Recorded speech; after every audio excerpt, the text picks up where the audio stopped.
മാന്യപ്രേക്ഷകർക്ക് എൻ്റെ പ്രണാമം. 4-5 സ്റ്റുഡൻസ് എന്നോട് ചോദിച്ചൊരു ചോദ്യമുണ്ട്. ഗ്രഹണ സമയത്ത് ഭക്ഷണം കഴിച്ചാൽ എന്താ കുഴപ്പം?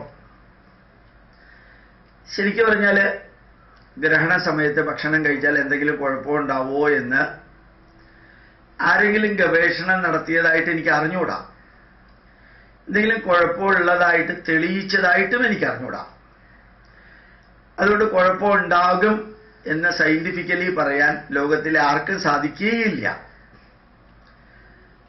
പിന്നെ എന്താ വേണ്ടത്? ഞാൻ പലപ്പോഴും എൻ്റെ ക്ലാസ്സുകളിൽ പറയാറുണ്ട്, ഇങ്ങനത്തെ ചോദ്യം വരികയോ അല്ലെങ്കിൽ ഗ്രഹണം ഉണ്ട് എന്നറിയുമ്പോൾ ചിലപ്പോൾ അമ്പലങ്ങൾ തുറക്കാറില്ല, ചിലർ പഴയ രീതിയിൽ ജീവിക്കുമ്പോൾ ആ സമയത്ത് ചോദിക്കുന്ന ചോദ്യങ്ങൾക്ക് ഉത്തരം എന്ന രീതിയിൽ പറയാറുണ്ട്. ശരിക്കും ഒരു ഗ്രഹണം എന്ന് പറഞ്ഞാൽ ചിലപ്പോൾ 1.5 മണിക്കൂർ, 1.25 മണിക്കൂർ, 1 മണിക്കൂർ നീണ്ടു നിൽക്കുന്ന വിചാരിക്കാം. വളരെ റയറായിട്ട് എല്ലാ സ്ഥലത്തും ഗ്രഹണം ഉണ്ടാവുള്ളൂ. ഏത് പ്രദേശത്ത് ഗ്രഹണമുണ്ടോ ആ ഗ്രഹണമുള്ള സമയത്ത് നമ്മൾ കഴിക്കുന്ന ഭക്ഷണത്തിൽ എന്തെങ്കിലും സംഭവിക്കുമോ, അതിൽ തിന്മകൾ ഉണ്ടാവുമോ, ടോക്സിൻസ് ഉണ്ടാവുമോ, അല്ലെങ്കിൽ നമ്മൾ കഴിക്കുന്നത് കൊണ്ട് പ്രശ്നം ഉണ്ടാവുമോ എന്ന് പരീക്ഷിച്ച് നിരീക്ഷിച്ച് വിലയിരുത്തി കാര്യങ്ങൾ വിവരിക്കാൻ ബുദ്ധിമുട്ടാണ്. എന്താ കാരണം അറിയോ? അനവധി കാരണങ്ങളുണ്ട്. ഒന്ന്, ഈ ഗ്രഹണം നടക്കുന്ന സമയത്ത് ആ ഭക്ഷണ പദാർത്ഥങ്ങൾ റെഡിയാക്കി വെക്കണം. ഗ്രഹണം തീർന്ന ഉടനെ അത് ടെസ്റ്റ് ചെയ്യണം. എന്തെന്ന് പറഞ്ഞിട്ടാ ടെസ്റ്റ് ചെയ്യുക? ഏതിലാ ടെസ്റ്റ് ചെയ്യുക?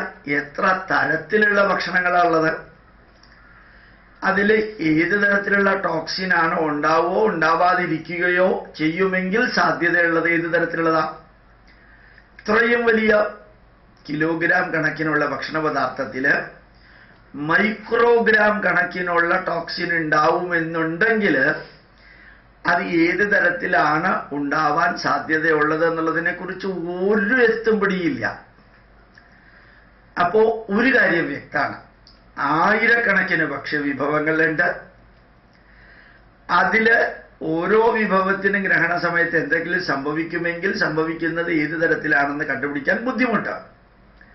ഇനി എന്തെങ്കിലും സംഭവിച്ചിട്ടുണ്ടെങ്കിൽ സംഭവിക്കുന്നത് ഏത് തരത്തിലുള്ള കൺവേർഷനാണ് മോളിക്യൂളുകളിൽ ഉണ്ടാവുന്നത് എന്നുള്ളത് ഭക്ഷണ പദാർത്ഥത്തിൽ അന്വേഷിക്കാനുള്ള സംവിധാനങ്ങൾ ലോകത്തിൽ ഒരിടത്തും ഇല്ല, ഇനിയോട്ട് ഉണ്ടാവാനും പോണില്ല.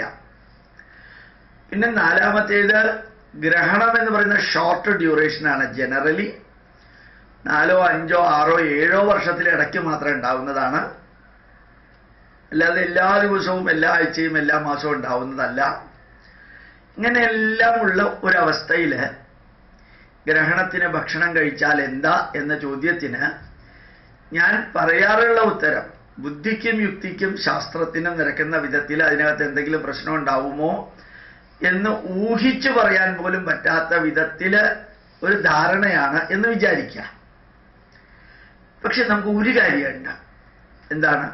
ഗ്രഹണം 11 തൊട്ട് 12 വരെയാണെന്ന് വിചാരിക്കാം. ആ 11 തൊട്ട് 12 വരെ ഭക്ഷണം കഴിച്ചാൽ അസുഖം ഉണ്ടാവുമോ ഇല്ലയോ എന്നുള്ളതിനെ കുറിച്ച് ഒരാൾ പറഞ്ഞു എന്ന് വിചാരിക്കാം. ഒരു കുഴപ്പമില്ല, ധൈര്യമായിട്ട് കഴിച്ചോളൂ എന്ന് പറഞ്ഞു എന്ന് വിചാരിക്കാം. നിങ്ങൾ കഴിക്കുകയും ചെയ്തു എന്ന് വിചാരിക്കാം. വേറെ ഒന്നും സംഭവിച്ചില്ല എന്ന് വിചാരിക്കാം. അല്ലെങ്കിൽ ചെറുതായിട്ട് എന്തോ ഒരു പ്രോബ്ലം ഉണ്ടായി, അത് ഈ ഗ്രഹണ സമയത്ത് ഭക്ഷണം കഴിച്ചതാവാനുള്ള ഒരു സാധ്യതയും ഇല്ലെന്ന് വിചാരിക്കാം. ഇങ്ങനെ ഓരോന്ന് വിചാരിച്ച് നിങ്ങൾ ഗ്രഹണ സമയത്ത് ഭക്ഷണം കഴിച്ചു എന്ന് വിചാരിക്കാം.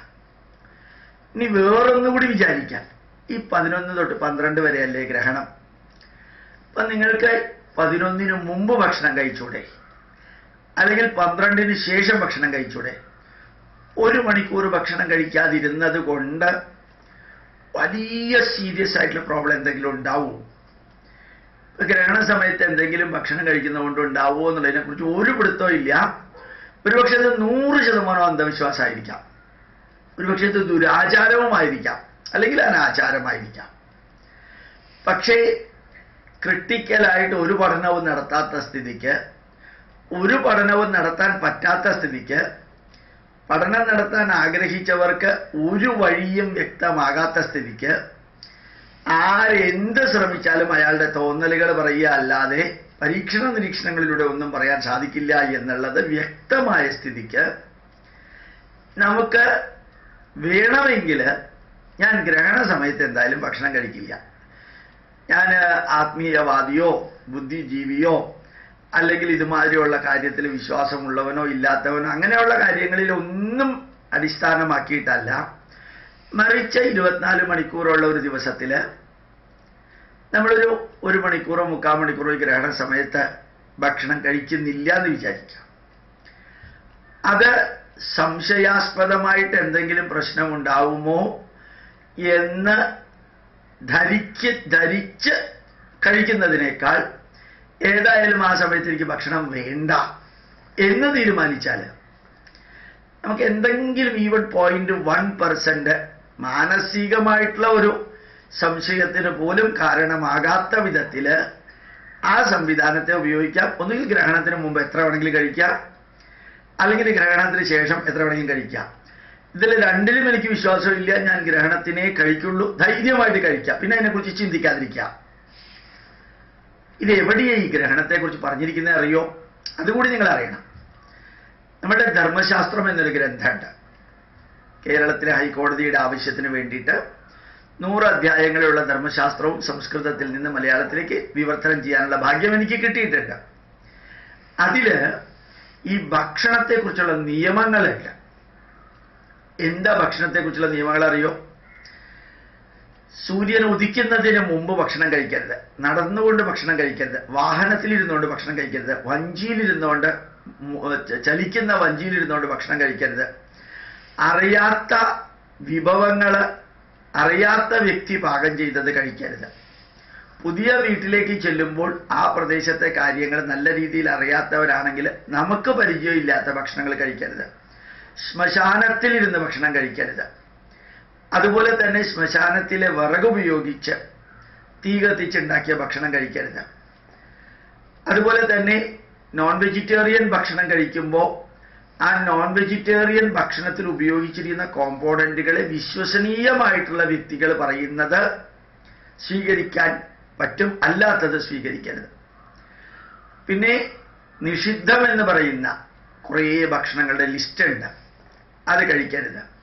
അങ്ങനെ കുറേ കാര്യങ്ങൾ പറയുന്ന കൂട്ടത്തിൽ പുഴയിൽ നിന്നുകൊണ്ട് ഭക്ഷണം കഴിക്കരുത്, കുളിച്ചുകൊണ്ട് ഭക്ഷണം കഴിക്കരുത്, ഭക്ഷണം കഴിച്ച് ഉടനെ പോയിട്ട് കുളിക്കരുത്, കുളിച്ചു വന്ന ഉടനെ ഭക്ഷണം കഴിക്കരുത്, ഇങ്ങനെയുള്ള കുറേ കാര്യങ്ങൾ വിവരിക്കുന്നുണ്ട്. ഡെഡ് ബോഡിയുടെ അടുത്തിരുന്ന് ഭക്ഷണം കഴിക്കരുത്. ഇങ്ങനെ ഒരു 100 കണ്ടീഷൻ പറയുന്ന കൂട്ടത്തിൽ ഒരു കണ്ടീഷനാണ് രോഗിയുടെ അടുത്തിരുന്ന് ഭക്ഷണം കഴിക്കരുത്, ആതുരാലയത്തിൽ ആശുപത്രിക്ക് അകത്തിരുന്നുകൊണ്ട് ഭക്ഷണം കഴിക്കരുത്, മലിനമുള്ള വസ്തുക്കൾ കീച്ചായിരിക്കുന്ന വസ്തുക്കളുടെ അടുത്തിരുന്ന് ഭക്ഷണം കഴിക്കരുത്. ഈ ലിസ്റ്റിലുള്ളതാണ് ഇതെല്ലാം വിവർത്തനം ചെയ്യുമ്പോൾ വളരെ എളുപ്പത്തിൽ മനസ്സിലാക്കാൻ സാധിക്കുന്നതുമാണ്. അങ്ങനെയുള്ളൊരു 100 കാര്യങ്ങൾ പറഞ്ഞിട്ടുള്ളത് നിഷിദ്ധ ഭക്ഷണം, നിഷിദ്ധമായ സ്ഥലം, നിഷിദ്ധമായ സമയം, നിഷിദ്ധമായിട്ടുള്ള പാചക വിധി, നിഷിദ്ധമായിട്ടുള്ള ഭക്ഷണ കോമ്പോണന്റുകൾ, ഈ ലിസ്റ്റിൽ ധർമ്മശാസ്ത്രത്തിൽ കൊടുത്തിരിക്കുന്നതനുസരിച്ചിട്ട് പറഞ്ഞിരിക്കുന്ന ഒരു വാക്കാണ് ഗ്രഹണ സമയത്ത് ഭക്ഷണം കഴിക്കരുത് എന്നുള്ളത്. അപ്പോൾ ഞാൻ നിങ്ങളോട് പറയുന്നു, ഞങ്ങൾ ഗ്രഹണ സമയത്ത് തന്നെ കഴിക്കാനാണ് തീരുമാനിച്ചിരിക്കുന്നത്. എന്നിട്ട് ലോകത്തിനോട് പറയണം ഗ്രഹണ സമയത്ത് ഭക്ഷണം കഴിച്ചാൽ ഒരു പ്രശ്നം ഉണ്ടാവില്ലെന്ന്. ധൈര്യമായിട്ട് കഴിക്കാം, ലോകത്തോട് പറയണമെങ്കിൽ ധൈര്യമായിട്ട് പറയാം. പക്ഷെ അല്പം സംശയം ഉണ്ടെങ്കിൽ ഗ്രഹണത്തിന് മുമ്പ് കഴിക്കാനുള്ള ഭക്ഷണം കഴിക്കുക. വിശപ്പ് ഭയങ്കരമായിട്ടുണ്ടെങ്കിൽ, ഉണ്ടാവാൻ സാധ്യതയുണ്ടെന്ന് തോന്നുകയാണെങ്കിൽ, അതല്ലെങ്കിൽ ഗ്രഹണം കഴിയുന്നത് വരെ ഒന്ന് കാത്തിരിക്കുക, വിശപ്പ് അത്രയ്ക്ക് കുഴപ്പമില്ലെങ്കിൽ. അപ്പൊ ഇങ്ങനെയുള്ള കാര്യങ്ങൾ നാരായണ ഗുരുദേവൻ പറഞ്ഞ പോലെ വാദിക്കാനും ജയിക്കാനും അല്ല, പ്രായോഗികമായിട്ട് പ്രയോജനപ്പെടുമെങ്കിൽ എടുക്കുക, അല്ലെങ്കിൽ തിരസ്കരിക്കുക. അത് സ്വീകരിച്ചാലും തിരസ്കരിച്ചാലും അതിനെക്കുറിച്ച് തന്നെ ആലോചിച്ചുകൊണ്ട് ജീവിതം വിരസമാക്കാതിരിക്കുക. പ്രണാമം, നമസ്കാരം.